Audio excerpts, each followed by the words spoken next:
Good afternoon, ay morning pala guys. Today we are vlog here in Zambales guys. Sheesh! Ngayon, Tagalog na natin, baka di maintindihan ni yung mayari ng phone si Are. Yo, putang ino, yo, putang bro.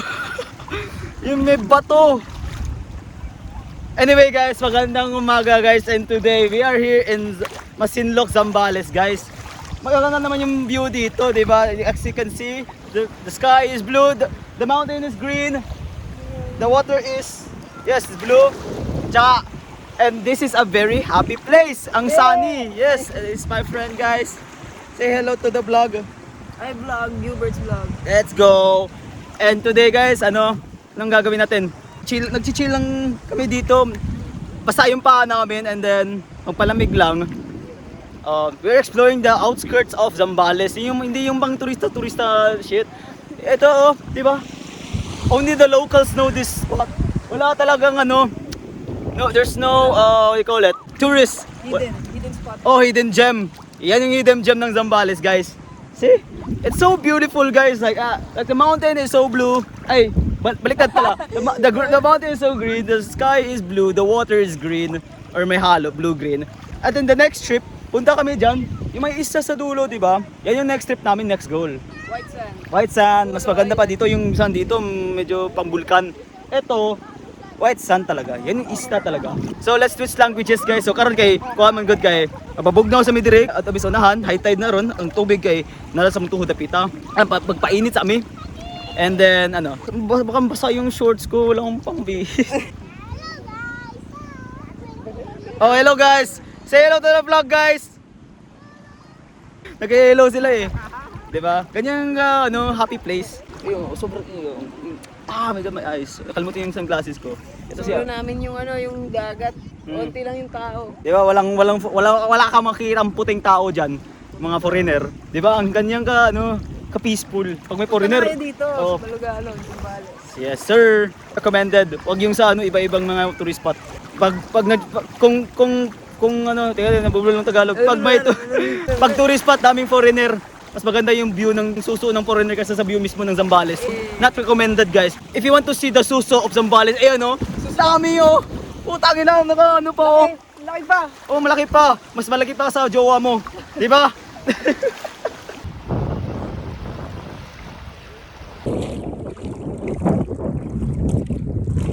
Ayan, guys. Malamig yung paa pero mainit ang paa. On the way na po kami sa sa Chinese. Mga Chinese yan. Na Chowny Mother. Nabaan kami guys. Sobrang baha dito. Ganyan pala feeling sa Manila. Baha.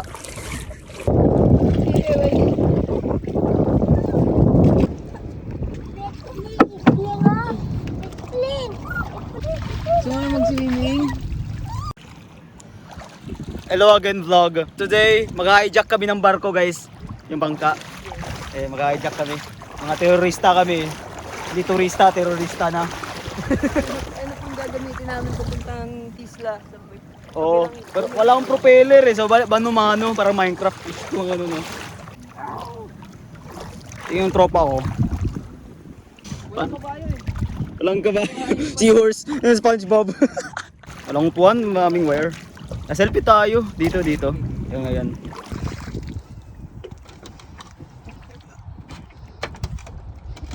Kaya magkano po, ilan po huli nyo ngayon?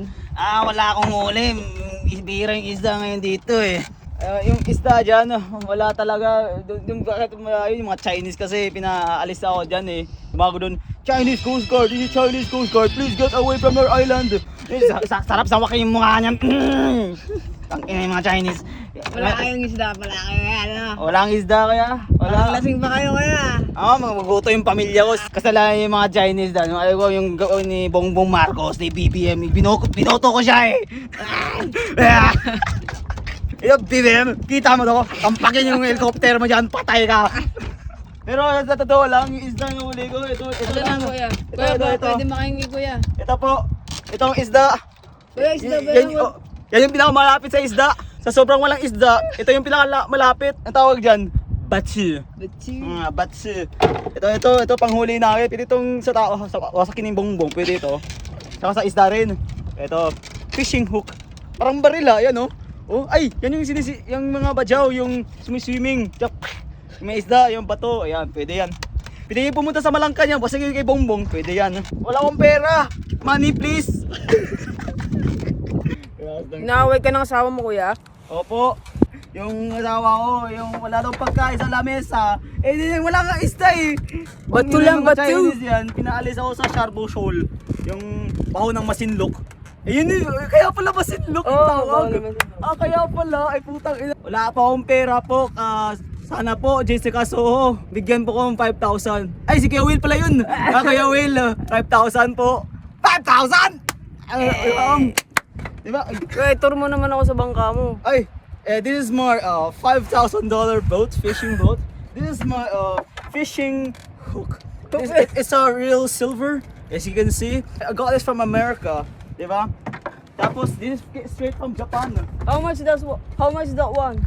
This one, this is from I bought this from Germany, diba? And also this boat, this is luxurious from the ancient woods of the Philippines. Oh. It's called bamboo. Bamboo. Bamboo, yes sir. And you can see there's a fish bait, boysen, and engine. This is a V6 engine. You can see in Bugatti.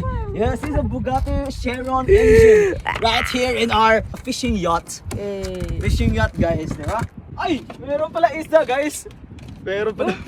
Meron? Anong isda? Parang nabalot siya eh. So what kind of fish do you have there? We have called tilapia.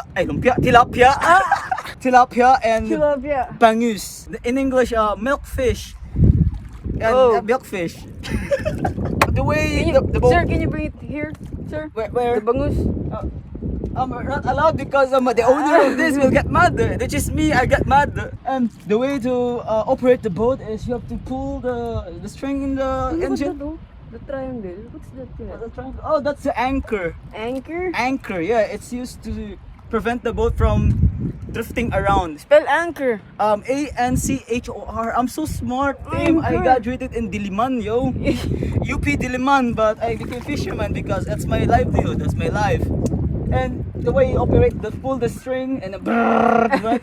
And you can use this boat to go to that island, guys. You can see that island right behind me, in front of me. Yes, see that white sand. I don't know if there are tourists there, but when I see a tourist, I will smack them with this. Waksakin niyo yan. Yeah, this. I will.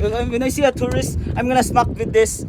Americans, British, Germans, I'm gonna smack with this because they're destroying our country. Alright, guys. There's a fish. I hope it will not spoil.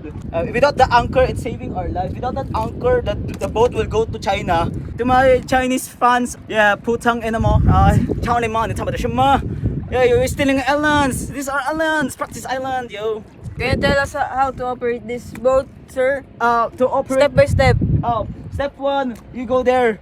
Step 2, once you get inside, pull something, and then it will make it's like, you know, the motorbike. You put the kick the lever. Oh. Yeah, you pull that to operate the carburetor, and the mixture of air and fuel will combust. Oh, you know the, wow. you know the blow, squeeze, suck, blow. Yeah. R18, guys. Once it works, it will operate and will do the cycle, the 4 strokes and 5 events. It will operate. I will remove the anchor, right? Pangit na naman, iniwan yung anchor, tas yung bangka mo maandar. Di sira yung mahulog tayo dyan, right? Let's remove the anchor, and then after that we have to Let's take a picture muna. yes, we will drift away from the sea.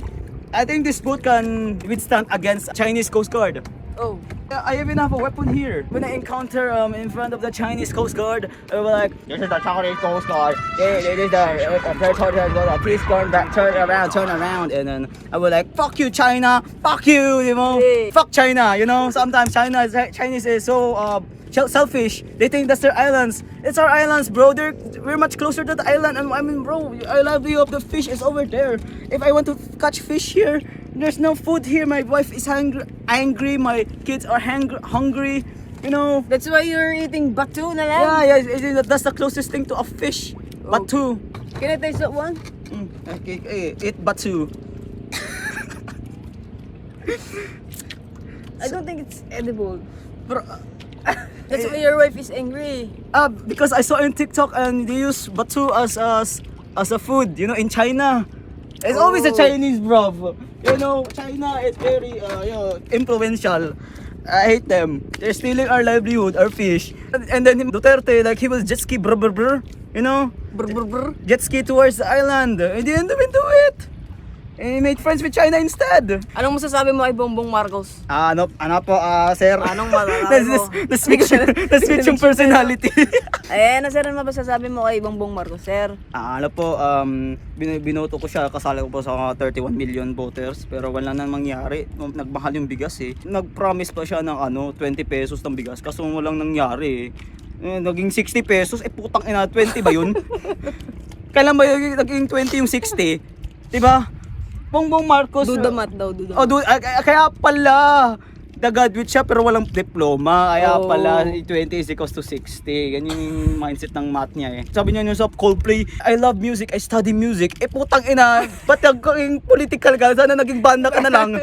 Gawa ka, sali ka sa Lola Amor. Putang ina. Raining in Manila, tas nabuwaba yung Manila. Anong gagawin mo, Marcos? Study music, ng lyrics na relatable, tas wala kang gawa. I love Bongbong Marcos. I vote for him. Yeah, Bongbong Marcos is my grandfather, he's a fan of Ferdinand Marcos. No martial law. Birthday ko yan eh. And then my grandfather said, "Tara ML."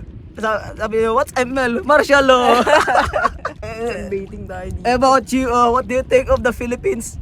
It's very, very hard. Very hard. Yeah, poor. We're poor. Look at me. No food. Only Fishing stone. Yeah, I only have stone. Yeah, bato, di ba? Right.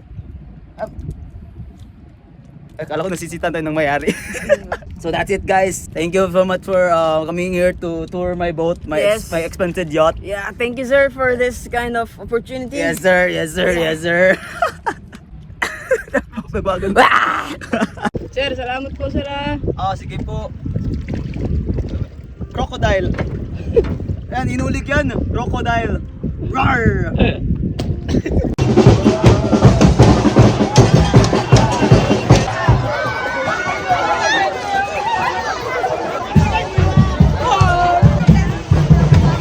Kasama yung 100 ko.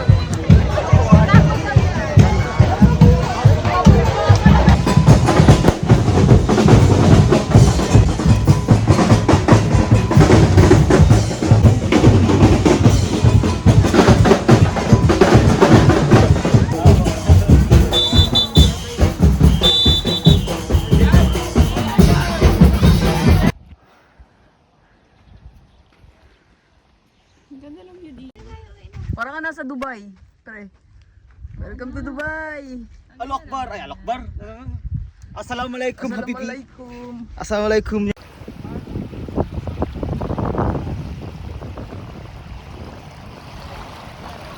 So anyway guys, this is it. Next trip, doon na sa isla. Bye-bye!